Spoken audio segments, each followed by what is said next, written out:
अस्सलामुअलैकुम। Family cuisine में आप सबको खुशामदीद। आज हम एक ट्रेडिशनल रेसिपी बनाने जा रहे हैं जो है नमकीन गोश्त। इसे रोश भी कहा जाता है, जिसे ज़्यादातर KPK और बलूचिस्तान में बहुत ही शौक़ से खाया जाता है। तो वीडियो को पूरा ज़रूर देखिएगा ताकि आपकी रेसिपी भी परफेक्ट बने। तो चलिए रेसिपी की तरफ चलते हैं।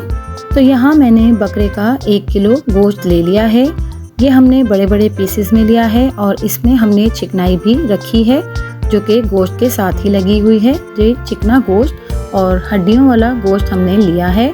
इस रेसिपी में ज़्यादातर ये चिकनाई वाला गोश्त ही इस्तेमाल किया जाता है क्योंकि इसमें हम ऑयल वगैरह नहीं डालेंगे। ये अपना ही ऑयल और इसी की चिकनाई में ये पकेगा। और जो हमने इसमें हड्डियाँ ली हैं उनका जूस इसमें शामिल होगा। तो ये बहुत ही लाजवाब सी रेसिपी बनकर तैयार हो जाएगी। तो आपको भी इसी तरह का चिकना और गूदे वाला गोश्त लेना है। अब हम इस गोश्त में 1 टेबलस्पून नमक लगा देंगे और इसको अच्छी तरह से हमने नमक लगाना है। ध्यान रहे पूरे गोश्त पर नमक लग जाए। एक एक पीस को हम पकड़कर इस पर अच्छे से नमक को लगा देंगे। नमक हम इसमें पहले ही लगाएंगे, पकते वक्त हमने इसमें नमक नहीं डालना है और इससे ज़्यादा भी नमक हम इसमें नहीं डालेंगे। तमाम नमक अच्छी तरह से लग जाएगा तो गोश्त ने पानी हल्का हल्का छोड़ना शुरू कर देना है। तो इससे हमें ये पता चलेगा कि गोश्त पर नमक अच्छे से लग चुका है। अब हम एक मिट्टी का बर्तन लेंगे और उसमें हम तमाम गोश्त को अच्छे से डाल देंगे। तो जब तक हम बर्तन में तमाम गोश्त डाल रहे हैं, अगर आपने मेरे चैनल को सब्सक्राइब नहीं किया है तो उसे सब्सक्राइब कर लीजिए। पास में लगे बेल आइकन को भी ज़रूर दबा दीजिए। इससे मेरी वीडियोस की नोटिफिकेशंस आपको सबसे पहले फ्री में देखने मिलेंगे। तमाम गोश्त को बर्तन में डालने के बाद यहाँ मैं एक छोटे साइज़ की प्याज लूँगी और उसे इसमें डाल दूँगी। मोटी मोटी हम प्याज को चॉप कर लेंगे। यहाँ मैंने एक बड़ा टुकड़ा अदरक का लिया है और इसे भी हम मोटे मोटे पीसेस में चॉप करके इसमें डाल देंगे। यहाँ मैंने आधी पोथी लहसुन की ली है और इसे छीलकर हम साबुत ही इसमें डाल देंगे। गोश्त को गलाने के लिए हम इसमें 2 कप पानी डालेंगे।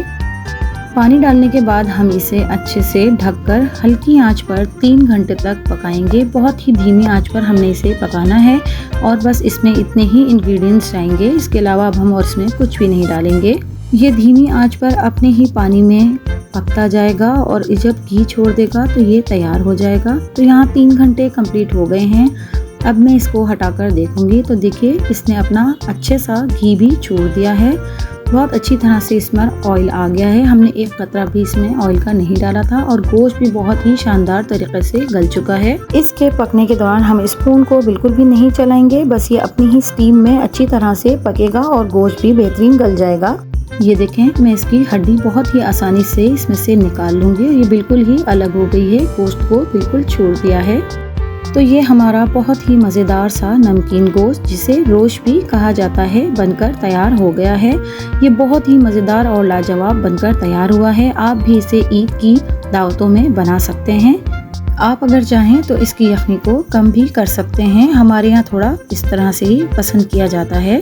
तो आप भी इसे ज़रूर ट्राई कीजिएगा और कमेंट्स के ज़रिए अपना फीडबैक भी दीजिएगा और अपने फ्रेंड्स और फैमिली में इसे ज़रूर शेयर कीजिएगा। तो अगर आपको मेरी वीडियोस और मेरी रेसिपीज़ पसंद आती हैं तो मेरे चैनल को लाइक, शेयर एंड सब्सक्राइब कीजिए। मिलती हूँ किसी नई वीडियो, नई रेसिपी के साथ। अल्लाह हाफिज़।